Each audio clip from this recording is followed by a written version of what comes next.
mungkin ya. Tapi kalau dalam syariat seorang menjadi imam ini predikat yang tinggi. Maka tidak sembarang orang boleh jadi apa? Imam. Maka Nabi sallallahu alaihi wasallam memberikan persyaratan, kata Nabi sallallahu alaihi wasallam, ya ummukum aqra'ukum li kitabillah. Yang jadi imam adalah yang paling mahir baca Al-Qur'an, ya. Tidak boleh sembarangan, ya. Ya. Kalau ternyata Islamnya sama, yang paling paham tentang sunnah, ya. Artinya tapi yang paling pertama adalah yang aqra'ukum li kitabillah, yang paling mahir tentang apa Al-Qur'an, dengan syarat dia tahu tentang fikih-fikih berkaitan dengan imam. Ya, fikih-fikih berkaitan dengan imam. Misalnya ada dua orang, yang satu dia faqih, dia ustaz, tapi hafalannya tidak banyak. Yang satu dia hafalannya banyak dan dia mahir dalam Al-Qur'an. Dia baca Quran enak didengar dan dia tahu fikih tentang jadi imam, maka ini lebih utama yang satunya. Karena dia bacaan imam berkaitan dengan banyak orang, agar orang tentram salat di belakang dia. Yang penting dia tahu tentang bagaimana fikih menjadi seorang imam. Dan ini syarat kata Nabi, ya ummukum aqra'ukum li kitabillah, yang jadi imam yang paling mahir tentang Al-Qur'an. Maksudnya kita kalau masalah imam jangan kita pekewu-pekewu, jangan kita tawadhu. Bukan tempatnya kita tawadhu, oh kamu sajalah, kamu. Padahal kita tahu kita lebih alim daripada dia, lebih mahir dalam baca Al-Qur'an, kita bilang kamu saja enggak boleh. Karena Nabi yang suruh pilih yang paling mahir dalam masalah apa? Al-Qur'an. Bukan masalah tawadhu, itu tawadhu tidak pada tempatnya. Ya. Karena misalnya kita lagi sholat, kamu aja deh. Kita tahu dia lebih mahir dalam baca Al-Quran. Jangan, atau kita tahu kita lebih mahir, terus kita dipersilakan, enggak, kamu aja lah. Tawadhu tidak pada tempatnya. Kalau anda tawadhu di sini, berarti anda menyelisih hadis Nabi. Nabi yang suruh, sallallahu alaihi wasallam, ya ummukum aqra'ukum li kitabillah. Yang jadi imam yang paling mahir tentang apa? Al-Quran. Kalau anda merasa diri anda lebih baik daripada yang anda kenal semua, yang hadir anda lebih hebat, ya udah ente yang maju.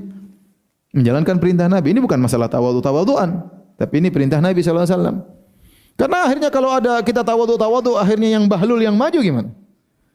Imamnya bahlul, kemudian yang di belakang pada gelisah, tidak puas, ya ente salah sendiri, tawadhu tidak pada tempatnya. Saya pernah lagi safar, singgah di Saudi, singgah di suatu masjid, kemudian ada orang Arab, ada saya orang Indonesia, ada orang Pakistan, rame-rame, kemudian azan dikumandangkan, terus siapa yang jadi imam? Lihatin. Ada orang Pakistan satu maju dengan PD-nya. Pakai itu Bangladesh atau Pakistan. Keren. Jenggot panjang, pakai sorban. Wah sudahlah, insyaallah lah. Begitu jadi imam, kacau. Kacau ya. Kalau di sini mungkin biasa, tapi di sana kan mereka semua tahu bahasa Arab, mereka tahu tajwid. Jadi ini ada orang dengan PD-nya maju, penampilan memang yang lain kalah ya. Dia yang paling keren. Jenggot panjang, sorban keren, pokoknya maju jadi imam.